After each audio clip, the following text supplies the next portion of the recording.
अभी मैं सदर जरदारी साहब के स्टेट विजिट के दौरान भी उनके साथ कुछ एग्रीमेंट चूँकि गवर्नमेंट के साथ साइन करने थे पाकिस्तान के बिहाफ पे, तो वो मैं भी साथ था। वो वहाँ उन्होंने पर्सनली भी मुझे दावत दी। तो चूँकि टॉपिक इतना इम्पॉर्टेंट है और जो ग्लोबल इश्यूज़ हैं वो इतनी रेलेवेंट हैं कि फिर मैंने दावत कबूल की और मेरा 3 दिन का बेसिकली विज़िट है। कल लेट नाइट में पहुंचा था, तो आज उसको अवेल करते हुए अपॉर्चुनिटी को ओआईसी की एम्बेसडरियल मीटिंग थी, तो मुझे उन्होंने एज की नोट स्पीकर कह लें या स्पेशल गेस्ट कह लें, मुझे मदऊ किया था और उस पर हम बात अभी करते हैं। तो उस पर भी आज मैंने उसमें शिरकत की और कुछ और एक्टिविटीज़ थी। तो मेरी बड़ी ख्वाहिश थी कि मैं जो माजी की प्रैक्टिस है, जब भी मैं एज फाइनेंस मिनिस्टर आया करता था तो मेरी कोशिश होती थी कि मैं कम्युनिटी को ज़रूर मिलूं और उनके साथ मैं शेयर करूं कि पाकिस्तान कहाँ स्टैंड कर रहा है, क्या पाकिस्तान के हालात हैं, इकॉनमी किधर जा रही है। आपको याद होगा कि 2013 में इलेक्शन से पहले Pakistan was declared macro economic unstable country, number 1। दूसरी बात थी कि जो भी गवर्नमेंट इलेक्शन जीत के आएगी 6 से 7 महीने में उसको डिफ़ॉल्ट डिक्लेयर करना पड़ेगा, बैंक्रप्सी डिक्लेयर करनी। तीसरा कि 12 से 15 साल लगेंगे पाकिस्तान दोबारा अपने पाँव पे मुआशी तौर पे स्टेबल होगा। ये मैं नहीं कह रहा, ये सारी डॉक्यूमेंटेड है। इलेक्शन हुए, हम जीत गए, अल्हम्दुलिल्लाह। I think it is a unique miracle in the history of Pakistan कि 3 साल के कलील अरसा में वो तमाम जो मैक्रो इकनॉमिक इंडिकेटर्स थे वो ठीक हो गए। महंगाई आसमानों से जो छू रही थी वो 3.6% पे आ गई। जो इंटरेस्ट रेट डबल डिजिट में था वो अल्हम्दुलिल्लाह 5.25% पे आ गया 2017 में। जो 18 घंटे की लोड शेडिंग थी वो हमने उस पर दिन रात काम करके बिजली के मंसूबे लगाए पाकिस्तान में और वो लोड शेडिंग ख़त्म हो गई। टेररिज्म का जो मैनेज था उसके लिए हमने 2014 से काम शुरू किया और बहुत भारी रकम उस पर, ज़ाहिर का ऑपरेशन सस्ते तो नहीं होते, उस पर ख़र्च की। पहले ज़रब अज़ब किया, फिर रद्दुल फसाद मुल्क के अंदर किया, फिर कराची के जो सिक्योरिटी ऑपरेशंस और उनकी रोशनियों को बहाल करने के लिए। तो अल्लाह का बड़ा करम था कि 3 साल के अंदर पाकिस्तान ने ज़िंदगी में पहली दफ़ा IMF का प्रोग्राम मुकम्मल किया। मैक्रो इकनॉमिक इंडिकेटर्स इम्प्रूव कर गए, हाईएस्ट फॉरेन एक्सचेंज रिजर्व्स हो गए और सारी दुनिया जो थी, मेरा ख्याल एक वाहिद टेन्योर है 2013-17 के दरमियान कि जितने मल्टीलैटरल फाइनेंशियल इंस्टीट्यूशंस हैं, world bank, IMF, IFC, Asian development bank, Asian infrastructure investment bank, सब के जो हेड्स थे कम से कम एक दफ़ा पाकिस्तान आए और पाकिस्तान में वज़ीर आज़म नवाज शरीफ के साथ बैठ के, मुलाकात के बाद मेरे साथ बैठ के सरीना या मैरियट में पाकिस्तान की तारीफ़ों के पुल बांधते थे। The way this country has taken off, they used to say के is going to be part of G20 और हम 24वीं मईशत बन गए 2017 तक। और उसके साथ प्राइस वाटर्स कूपर्स, मैं या सफ़ीर साहब, 3 सफ़ीर बैठे माशाल्लाह हमारे, जो मर्जी कर रहे, प्राइस वाटर्स कूपर से आप जो रिपोर्ट उनकी आती है रेटिंग ऑफ द कंट्रीज, वो आप तो नहीं लिखवा सकते। Having seen the progress Pakistan made in 3 years and turned around the economy, dealt with the terrorism, eliminated the load shedding, उन्होंने क्या लिखा अभी भी आप गूगल करें इस मीटिंग के बाद तो आपको मिल जाएगी कि Pakistan will join G20 not later than 2030। We are only 4 notches away. फिर जो हमारे साइकिल लगे हुए हैं इस मुल्क की तारीख में, फिर वो पॉलिटिकल इंस्टेबिलिटी शुरू हुई, फिर कॉन्स्पिरेसीज पर इन प्ले एंड 2018 में मुल्क में हुकूमत भी बदली और हम 2022 तक दुनिया की 47वीं मईशत बन गई and we were at the verge of default. ये मैं नहीं, आप सबको पता है। और जो एक पीडीएम की गवर्नमेंट बनी through the constitutional vote of no confidence April 2022, it was very difficult decision for a political party whether to take, जो कि ड्राउनिंग उस वक्त सिचुएशन थी, and it was written on the wall that default will be just round the corner as predicted by the international financial pundits. So but we took a very conscious decision कि मुल्क है तो सियासत होगी, कोई बात नहीं। अगर मुल्क सियासत को दांव पे लगाना पड़ा और सियासत अगर जाती भी है, मुल्क बच जाए तो we would have done our job.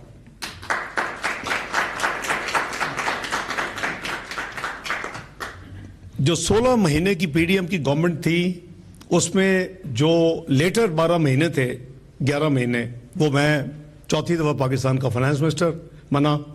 मैं उस बैकग्राउंड में नहीं जाना चाहता कि मैं क्या कहता था 2017 में और क्या समझाने की कोशिश करता था। और ये मैं कह चुका हूँ और मैं रिपीट कर रहा हूँ कि अगर मेरी बात 2017 में मानी होती तो पाकिस्तान बैगिंग बॉल लेके 2018-22 के दरमियान ना फिरता और पाकिस्तान को डिफॉल्ट का कोई खतरा ना होता।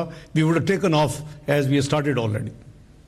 ये मैं चैलेंज करता हूँ, पाकिस्तान के अंदर भी किया है, आज भी यहाँ भी कर रहा हूँ। Pakistan has its own resilience. हम खुद अपने दुश्मन हैं, हम खुद पैटी पॉलिटिक्स में घुस जाते हैं, पाकिस्तान के इंटरेस्ट को बर्बाद कर देते हैं। तो हमने देखा कि हर महीने, हर हफ्ते कोई एक रेटिंग एजेंसी कहती थी फलान डेट को डिफॉल्ट हो जाएगा, वो डेट निकलती थी, कोई दूसरी कहती थी। मैं सितंबर 2022 टू 9 अगस्त 2023 की बात कर रहा हूँ और मैं हर एक के बाद जवाब देता था, हर एक का, कि कम वक्त में पाकिस्तान विल नॉट इंशाल्लाह डिफॉल्ट। IMF और no IMF, Pakistan will not default. It was मेरा ईमान है। ये वो मुल्क जो 3 साल में 24वीं मईशत बन गया और वो अब डिफॉल्ट होने जा रहा था, तो अल्लाह का शुक्र है कि it was a very tough challenge. We lost a lot of political capital.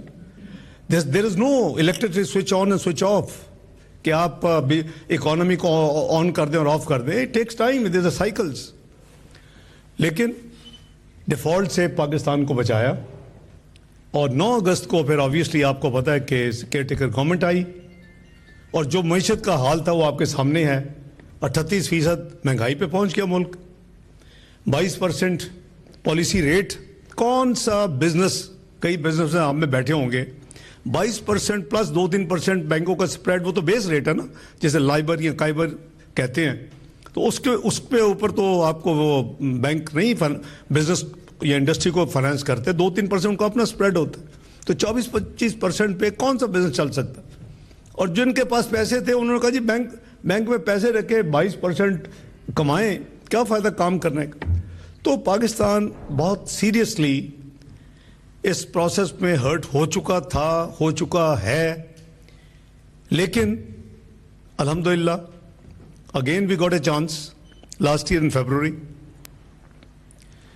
और इस दफ़ा मुझे जो, और बाय द वे, एक तरफ इकोनॉमी का ये हाल था, दूसरी तरफ पाकिस्तान को कहते थे this country has become diplomatically isolated. मुद्दत से कोई विजिबल, कोई नोटवर्दी, कोई फॉरेन मल्टीलैटरल विजिट कोई नहीं थी, कोई बायलैटरल विजिट नहीं थी। तो मुझे इस दफ़ा जिम्मेदारी दी गई एज डिप्टी प्राइम मिनिस्टर और फॉरेन मिनिस्टर के हवाले से। तो हमने बड़ी एफर्ट के साथ वो जो एक इतना भयानक जो इकोनॉमिक सिचुएशन पे पाकिस्तान पहुंच चुका था, अल्हम्दुलिल्लाह एक साल में it has taken the change, the direction has change, it has taken stability now and इंशाल्लाह now the upward trajectory will begin. कुछ नंबर अर्ज कर देता हूं। जो 7 महीने की इन्फ्लेशन यानी 1 जुलाई से 31 जनवरी तक वो करीबन 6.4% के करीब है। लेकिन जो जुलाई का महीने में जो 1 महीने की इन्फ्लेशन है, ऑब्वियसली 12 महीने एवरेज होंगे जब मुकम्मल साल होगा, अभी 8वां महीना चल रहा है, तो वो 2.41% थी।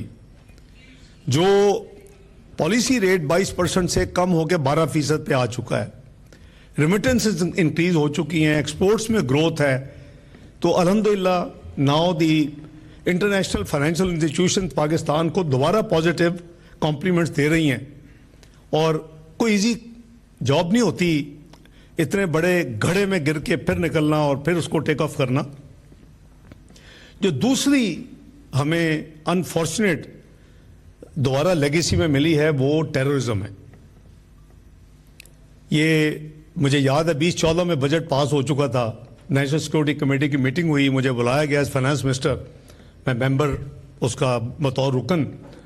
तो मुझे कहा गया कि क्या इतना अमाउंट चाहिए होगा सालाना 1-2 साल के लिए आप दोगे? 100 billion was the estimate per annum. मैं 2014 की बात कर रहा हूँ, आज से 11 साल पहले। तो मैंने कहा ये जो मेहनत है इसको हमने दूर करना है, क्योंकि हमने अपनी आने वाली नस्लों को एक सेफ पाकिस्तान देना है। तो मैंने कमिट किया और फिर मैंने 2014, 2015, 2016, 2017 उसको फाइनेंस किया। वो 1 साल या 2 साल का नुस्खा नहीं था। और अल्हम्दुलिल्लाह आप डाटा ले लें, उठा लें, वो जो दर्जनों टेररिस्ट इंसिडेंट्स अटैक्स होते थे पर वीक, दो reduce to almost nil. We became safe country। लेकिन अब जब आए हैं तो कहाँ थे हम, आप कहाँ आ चुके हैं। इकोनॉमी मैंने आपको अर्ज कर दी है। टेररिज्म के हवाले से आपने देखा कि बहुत इसमें रिसर्जेंस आई है, बहुत दोबारा शुरू हुआ है पिछले 2 साल में। और we are to be blamed ourselves. हम पॉलिसीज बनाते हुए, डिसीजंस लेते हुए ये नहीं सोचते कि मुल्क को इसका क्या असर होगा, क्या हम ठीक करने जा रहे हैं या नहीं करने जा रहे। These things must be A political, इसमें सियासत नहीं होनी चाहिए।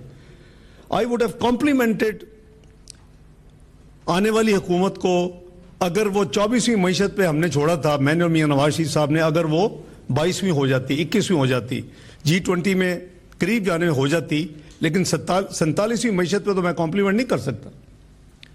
जो टेररिज्म ख़त्म हो चुका था वो दोबारा पाकिस्तान में अच्छी तरह अच्छे खासे नंबर में सर उठा चुका है।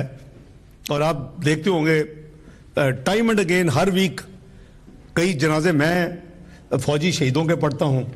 वज़ीर आज़म साहब खुद जाते हैं ऐसे जनाजों में। तो ये क्यों हुआ? हमें अपना इंट्रोस्पेक्शन करनी चाहिए कि हमने क्या गलती की है। गलती हमने ये की कि उस वक़्त जो यानी जहन्नम वासिल हो गए, शुहादा भी बहुत शहीद हुए। अपना ज़रब अज़ब में, रद्दुल फसाद में 2 जंगें लड़ी हमने 2014, 15, 16 में। लेकिन बहुत बड़ी तादाद पाकिस्तान के बॉर्डर्स को भाग के दूसरे एक हमसाया मुल्क में पनाह यानी उन्होंने ले ली। और हमारी आने वाली हुकूमत ने अनफॉर्चुनेटली इस पे कॉम्प्रोमाइज़ कर दिया और उनके लिए जी के पोरस बॉर्डर है, उनको कहा जी जिसने आना है वापस आ जाए। रिपोर्टेडली, इसमें एग्जैक्ट नंबर तो ज़ाहिर है इमिग्रेशन तो नहीं होती ऐसे मामलात में, तो करीबन 35 से 40 हज़ार लोग वापस आए जो कि TTP के लोग थे।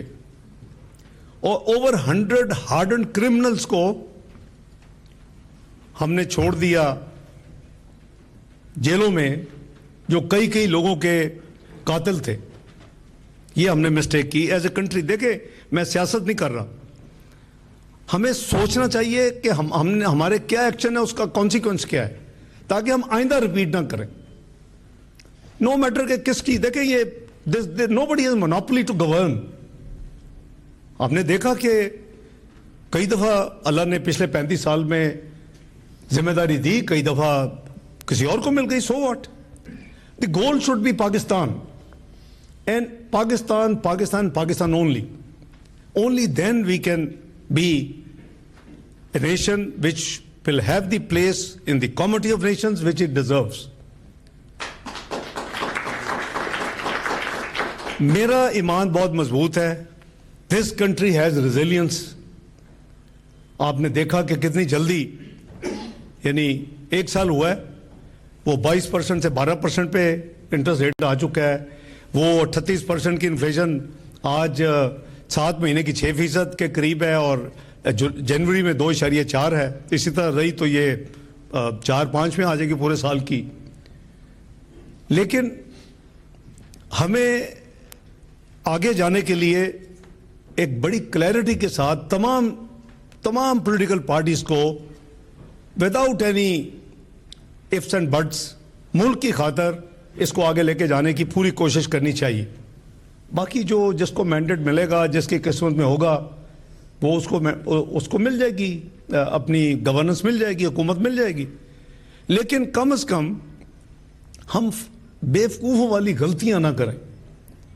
बहुत लोग, मैं जब पिछले साल जब मैं फाइनेंस मिनिस्टर था, मेरी आदत है बजट से पहले मैं तमाम स्टेक होल्डर्स को, फेडरेशन ऑफ चेंबर, बड़ी बड़ी चेंबर्स को, बिजनेस एसोसिएशंस को बुला के आई ऑलवेज इंटरेक्ट कि जी कोई ना कोई अच्छी अगर कोई मशवरा हो तो हम उसको अकोमोडेट कर सके। तो मेरे पास आते थे बड़े depressed. I am talking May 2023, और वो आते थे, I am sorry, May 2024, that was the last budget we gave. 9 August, sorry मैं मिक्स कर रहा हूँ, 9 सही है, 9 मई 2023, क्योंकि हमने 9 अगस्त 2023 को गवर्नमेंट डिसॉल्व हो गई थी, मुकम्मल हो गया था, टेन्योर मुकम्मल हो गया था। तो कहते थे जी पाकिस्तान तो जी डेट ट्रैप कंट्री है, हम अपनी चीज़ें बिजनेस बेच के हम जा रहे हैं दूसरे कहीं सेटल होने। तो मैं उनको कहता यार क्या मसला क्या है? कहते जी हर जगह पे यही पढ़ते हैं, Pakistan is a debt trap country, it is a huge debt. मैंने कहा कितना डेट है पता है आपको? यही जी $100-150 बिलियन एक्सटर्नल डेट की बात हो रही। मैं कहा ठीक है, 130 बिलियन है डेट एंड लाइबिलिटीज जो पाकिस्तान ने अदायगियाँ करनी है फॉरेन एक्सचेंज में over a period of time. लेकिन हम इतने नाशुक्रे हैं कि Pakistan is blessed by God almighty, mines and minerals, granite, hydrocarbon, stones. If you have the safest and the most accurate, तो कभी भी नहीं हो सकता, जो एस्टिमेट्स हैं वो $10,000 बिलियन के हैं मिनिमम। किसका कसूर है? हमारा अपना एज ए नेशन कसूर है। We have been unable, government after government, to streamline those assets जो अल्लाह ने इस मुल्क के जमीन के अंदर खजाने रखे हुए। अल्हम्दुलिल्लाह रिसेंट रिपोर्ट्स आपने पढ़ी होंगी चंद महीने पहले कि Pakistan is likely to be the 4th largest offshore reserves वाला मुल्क, गैस रिजर्व्स ऑफशोर। कोई तवज्जो नहीं है कई दिहाइयों से। एक कमेटी बनी है जिसका मैं चेयरमैन हूँ, एक्सप्लोरेशन और प्रोडक्शन की। तो आपने पता नहीं मौका मिला कि नहीं मिला, 31 दिसंबर को 20 नए ब्लॉक्स एक्सप्लोरेशन के लिए हमने एडवर्टाइज किए ऑन शोर, और 40 1 फरवरी को ऑफ शोर यानी समुद्र में।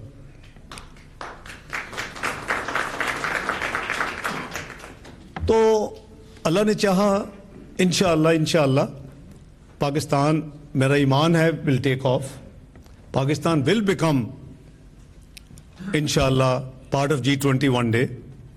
अल्लाह करे कि हमारे अपने हाथों से ये काम हो और हम खुद देखें और उसको सेलिब्रेट करें। कोई इसमें खुश नहीं होगा कुछ कुव्वतें दुनिया में कि पाकिस्तान G20 का हिस्सा बने। कोई खुश नहीं होगा कुछ कुव्वतों में कि पाकिस्तान मुआशी तौर पे इंडिपेंडेंट हो जाए। हमें खुद बहैसियत कौम ये सोचना चाहिए कि हमने क्या करना है। यू आर मिसाइली कुव्वत as a country, you are a nuclear कुव्वत as a country, all you are missing is the economic stability and strength. The day you will achieve it, inshallah, you will lead 57 countries, the OIC in the world. हम सब का हदफ ये होना चाहिए कि पाकिस्तान को मुआशी तौर पे स्टैंड अलोन, इसको हमने एक स्टेबल इकोनॉमी बनाना है। फिर आपको आपकी इज्जत मिलेगी इस ग्रीन पासपोर्ट की। वो जो आइसोलेशन की बातें होती थी, वो किधर है आइसोलेशन जो कहने वाले थे।